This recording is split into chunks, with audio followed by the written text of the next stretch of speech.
Hello, and welcome to the Rock Metal Podcast. I'm your host, John Harris, and today on the Rock Metal Podcast, we have ÜLTRA RAPTÖR, and they have a new album called Tyrants, which is released on, or will be released, rather, sorry, on November 9th via Fighter Records. Right now I'm being joined by Criss Raptor to share some more information about what the band has got going on. So, Criss, welcome to the show. Thank you, John. Thanks for having me on the show. So, Criss Raptor from ÜLTRA RAPTÖR. Hello, guys. Rock and roll. Rock and roll, baby. Okay. I didn't just say a bad word, did I? Criss is a bad word, isn't it? Criss is a French bad word, but I used to I take that nickname from Chris Oliva from Savatage. Okay. So I find it pretty cool to. So my name is Criss Raptor. That's right. That's right. It is Criss Raptor, Mr. Raptor, part of the ÜLTRA RAPTÖR. Now, this is cool. You're on Fighter Records. I've been working with Fighter Records for a long time. I like them. Say hi to Katya for me. Now, take us through this record. What is Tyrants about? What did you guys set out to do with this record? We wanted to do an old school record in a traditional heavy metal way. So we can get a touch on all the ideas that coming from the 80s, typically everything that coming from the traditional heavy metal vibe. So the speed metal coming from the US old school scene like Omen, Jack Panzer, the European scene like Gravedigger, the Old Rage, Angel Dust and things like that. So that's kind of our influence, and there we wanted to meet all those aspects in one single record that we try to touch here. So that was the whole point. Okay, you just listed off a whole bunch of bands there, and I was taking down memory lane for quite a few of them, like Angel Dust. I haven't heard Angel Dust in a long time. That's fantastic. Where in the world did you guys find this T-Rex you took a picture with? Are you in Alberta? I heard about the biggest T-Rex or the biggest dinosaur, physically is in Alberta, right? In Drumheller. What is Drumheller. Yeah. Drumheller. Yeah, there you go. No, we didn't take that one, but I guess we just take the biggest dinosaur and put it on the top of a pyramid there. Drumheller. Yeah. Yeah. So Drumheller is a cool place. For anybody in Alberta, what's up? Hoop hoop. And for anybody who is looking to do some, traveling, Drumheller is a place where they found a whole bunch of dinosaurs. There's a lot of dinosaur stuff going on there, as well as these neat little desert-like things called hoodoos. So, cool place to, take the kids for a little vacation. Now, we got a T-Rex on the top of the pyramid. Is he the tyrant? I guess my question is lyrically. Could we chat about musically? You guys wanted to get like an 80s sound. Are you guys using like 80s equipment too? Did you guys record to tape live off the floor? Take us through this. We wanted to do that. The whole point was we wanted to do it analogically on an analog recording, but at the end of the day, we just do quite a part of it. So we record all the guitar live, so straight amp with microphones. But we did it digitally. So all digital at the end. We searched for an analog solution, but we didn't at the end find a way to do that. So unfortunately. Yeah. Next record, maybe if we find a good studio or something like that. But the digital way and all the recordings software works actually permit us to go so far beyond what you can do analogically. You have to be really good to plug your solos and everything and lay down, live recording, because analog, you need to play this. And I'm not saying that we cheated on the record, but though digitally just give us so much opportunity to let's do another part here and add that, and yeah. I hate to break it to everybody listen out there in podcast land, but they used to do that on tape too. Yeah. They used to do punch-ins and punch-outs on tape where they needed to do things. And yeah, it takes a bit of different skill, just like Criss just said. but studio tricks have existed for a very long time. Yes, actually. Cool. T-Rex dinosaurs, 80s thrash bands. We even got Drumheller in there. Was there a particular, you mentioned quite a few bands, but was there like a particular record or two where you said, guys, I think we could do this?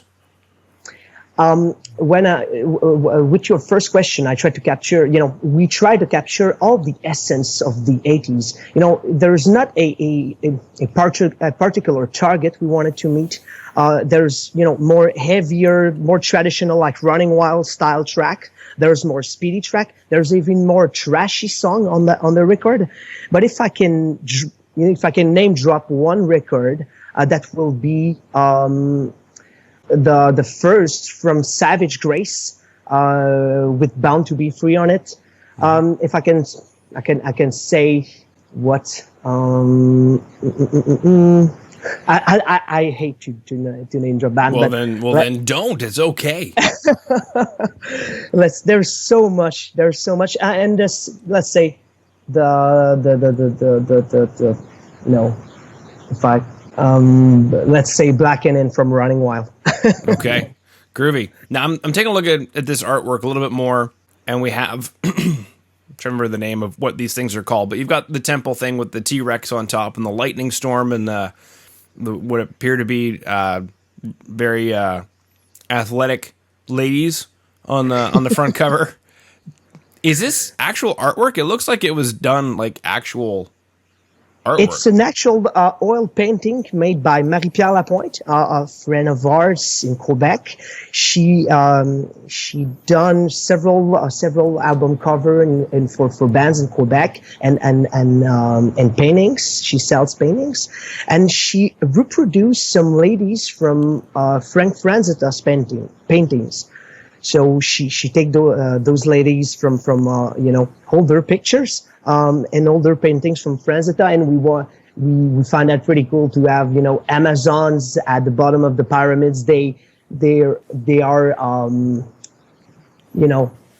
maltraités. They are the Tyrants are the dinosaurs. They're the one to control the world in that picture, in that painting. So that was the whole idea. The Amazon, the girls at the bottom are the one mistreated. Okay. Lyrically, is there a theme to this record? Like, you called it Tyrants. Is there a theme lyrically to this record? The main theme, and we encircled about dinosaurs. Lyrical theme. So the dinosaurs are the one that are intelligent, are the superior race, and they control the mankind. So there's about 5 songs on 10 that talks about dinosaurs that are superior intelligent creatures. But there's also tracks that are completely different, and just there's one. The Quest for Lyrics talk about finding LPs in stores. Take Me Back talk about getting back in time where there was no phone, there was no Skype, there was nothing beside, having fun at parties and listen to records and just having good times. And it's kind of special because we wrote that one before COVID, the COVID pandemic. And I think that song will be proven in 20 years from now, just because of the whole theme of it. Of course, baby, of course. I don't know if you're familiar with the cartoon show Teen Titans Go. No, Teen Titans Go, no. Okay, so there's a cartoon that my son Gabriel likes to watch called Teen Titans Go, and I watch it with him, and they make a lot of callbacks to the 80s, and in a recent episode that we watched, they went back in time to go to the 80s, and they just loved how peaceful it was because there weren't people stuck into phones. People were just, like, you had to know how to get somewhere. You couldn't just ask Siri how to get somewhere. You actually had to know how to get there or read a map. And, when you went to go buy LPs, for example, you couldn't use like a computer kiosk thing. You actually had to know what genre you needed to go to. And it's just like all these things that some of us remember, and kind of long for a little bit because of the way, I don't know, people are kind of stuck in their technology these days. But yes, absolutely. And this is, that's the whole point of of that record and that song especially. Take Me Back. If you heard. You mentioned vinyl shopping. I see a whole bunch of vinyl behind you. Was the intention for this record to be on vinyl, and will this record be on vinyl? It will be. Fighter Records, really good dude, Dave Rotten from Fighter Records, will release us on CDs, even cassette, LPs, and even black LPs and splatter vinyls too. So all on November 9, everything will be available on his shop and on our Bandcamp too. Okay, perfect. Now I've got the Bandcamp up on today's show notes. So everybody who's listening in, if you go down below the video on YouTube or the website, rockandrollpodcast.ca, if you're on Spotify, Apple Music, wherever you're at, there's going to be an ultraraptor.bandcamp.com link that you can click on. Therefore, you can consume the record. You can buy the record on vinyl, on cassette. That's cool. I dig it. And then also as well, I'm going to input links to audio for 2 tracks, Missile, Metal Warrior, and Gale Runner. Oh, yeah. Now, these 2 are obviously the most important tracks off of the album. Kinda. Take us through these tracks. How come these guys got to go out as singles? Yes, and why we chose those 2, one in particular, typically, and this is kind of why I hate to name drop bands, but I have so many influence, and we kind of take Missile. Let me talk about Missile in particular. This one is has been written not by me, by Nick Rifle, the rhythm guitar. He got Nick Rifle's coming from Russia, and he got a black metal influence, but listened to many old school band, heavy metal. He's kind of really into that stuff, and he composed a dark vibe, really speedy song, and we wanted a punchy song, but not too melodic, but mostly really punchy, speedy, with tons of solos, and there's even a bass solos at the end of that track, and it's kind of, for me, a good opener, and it kind of shows us, show to people all our genre of music, all our kind of style into that speedy song. So this is why we chose that one. Yeah, very cool. Now, that sounds like there's quite a few influences coming into the record then. You just mentioned a bit of black metal. Yes, that guitarist plays in Nick Rifle plays in a band called Tsar Sangra, which is Bulgar folk black metal. Mm-hmm. And I'm not into black metal that much myself, Criss Raptor, but we kind of use all the influence to gather in one single record, and we just don't put ourselves any I don't know the word, but something that hide your eyes. We don't have any roadblocks. We just go and produce something that is old school. Yeah. Blinders. Blinders. We don't have blinders. No. Yeah. Exactly. That riff can be adaptable in a old school metal way. Yeah, it's kind of be. Let's play that more peaky, and it will sound amazing in a speedy form song. Mm-hmm. Exactly. Cool. Gale Runner. What is this track about? Sorry, I caught you. No, it's okay. You were going to say something about Gale Runner, and then I was doing a follow-up question in case you weren't going to say anything, but then you were talking. So don't worry. Just talk about Gale Runner. Go. Gale Runner is a just traditional heavy metal song. It's the main influence behind. I would have to drop a name here, but it's Running Wild. It's just lay down picking. It's speaking, and that song don't speak about dinosaurs. It speak about just quit your job, leave your day job, take your motorcycle and drive off the road at 2,000 miles per hour, and just go. Just leave your job, do your thing, and fuck everything. There it is, baby. I was actually thinking about that the other day. As a kid, back in the 80s, I wanted a motorcycle because that was like the cool thing to do back then. You get the guy who's like muscled up. He's just wearing a white shirt. I'm thinking of like Rocky Balboa right now, and amazing. Yeah. And I remember telling my parents, like, man, I mean, there were a few things that I said because of the way things were in the 80s. Like, I want to smoke Marlboro cigarettes and be like that guy on The Cowboy. I remember saying that. But my parents were like, no, you don't. But I remember being like, I want a motorcycle. And they were like, no, you don't. But then I was thinking, now that I'm old, maybe I should do that. Maybe I should go get a motorcycle and just ride into the wind. And then it became man, which one do I get? Because I was inspired, obviously, by like Harleys and things that you would see in Hollywood movies, and not a Kawasaki crotch rocket. But I don't know. What kind of motorcycle do you dig?